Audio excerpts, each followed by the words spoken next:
В эфире новости спорта. Здравствуйте. Сборная России заняла первое место в медальном зачете чемпионата Европы по санному спорту. Соревнования завершились в норвежском Лиллехаммере. Всего в активе российской команды 6 медалей, в том числе 2 золотые, 1 серебряная и 3 бронзовые награды. Золото в копилку команды принесли Татьяна Иванова, а также Александр Денисьев и Владислав Антонов. Серебряную медаль завоевал Семен Павличенко. Хозяевами бронзовых наград стали Роман Репилов, Виктория Демченко, а также Владислав Ежаков и Юрий Прохоров. Второе место в медальном зачете разделили команды Австрии и Италии, записавшие на свой счет по 1 золотой и серебряной награде. Спортсмены сборной России завоевали 5 медалей в 10-й соревновательный день юношеских Олимпийских игр, которые проходят в Лозанне. Награду высшего достоинства взяла Анна Шпынева, выступавшая в прыжках на лыжах с трамплина. Также золото завоевала скелетонистка Анастасия Цыганова. Хозяевами серебряных медалей стали Артем Бажин, Андрей Горбачев и Владислава Балюкина, выступавшие в ски-кроссе. В медальном зачете российская команда занимает второе место, имея в активе 25 наград, в том числе 7 золотых, 10 серебряных и 8 бронзовых медалей. Лидирует сборная Швейцарии, на третьей позиции идет команда Швеции. Игры в Лозанне завершатся 22 января.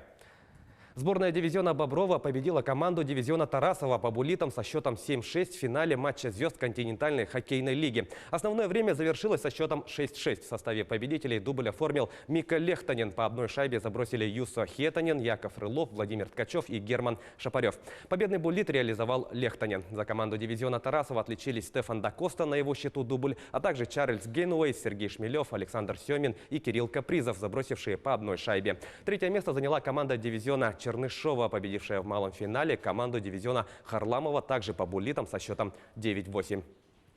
Результативная передача Евгения Малкина помогла Питтсбургу со счетом 4-3 победить Бостон в домашнем матче регулярного чемпионата Национальной хоккейной лиги. В составе пингвинов взятие ворот провели Доминик Симон, Тедди Блюгер, Джек Джонсон и Брайан Раст. У гостей отличились Патрис Бержерон, Андерс Бьорк и Давид Пастерняк. Теперь в активе Малкина 15 шайб и 35 ассистов. Его Питтсбург занимает третье место в турнирной таблице Восточной конференции, набрав 67 очков. Бостон идет вторым на Востоке, имея в активе 68 пунктов. В следующем туре Питтсбург на выезде сыграет с Филадельфией, а Бостон на своем льду примет Вегас.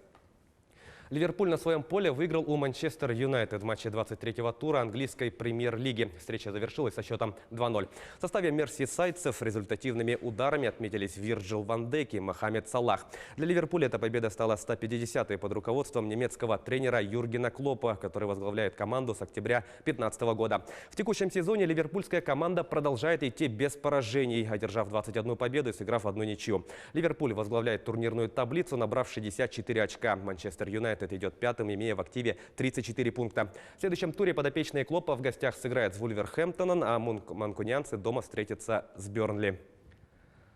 Ирландец Конор Макгрегор одержал победу над американцем Дональдом Серроне на турнире UFC 246. Поединок в полусреднем весе, прошедший в Лас-Вегасе, завершился нокаутом на 40-й секунде первого раунда. Для Макгрегора этот бой стал первым после поражения от россиянина Хабиба Нурмагомедова в поединке, который прошел осенью 2018 года. Теперь в активе 31-летнего ирландца 22 победы при 4 поражениях. Для 36-летнего Серроне этот проигрыш стал 14-м в карьере. На его счету 36 побед. Еще один бой был признан несостоявшимся. Добавлю, что в рамках главного карда этого же турнира россиянин Алексей Олейник досрочно победил представителя США Мориса Грина. Андрей Рублев стал победителем турнира Ассоциации теннисистов-профессионалов, прошедшем в австралийской Аделаиде. В финальной встрече, которая продолжалась 56 минут, россиянин со счетом 6-3, 6-0 выиграл у южноафриканца Ллойда Харриса. Теперь в активе 22-летнего Рублева 4 победы на турнирах ATP. В рейтинге организации он занимает 18 место. Его лучшим результатом в турнирах серии «Большого шлема» является выход в четвертьфинал открытого чемпионата США. Ну а следующим стартом россиянина будет открытый чемпионат Австралии, в первом раунде которого он сыграет с австралийцем Кристофером О'Коннеллом. К этому часу это все спортивные новости. Мы продолжаем следить за событиями в жизни российского и мирового спорта.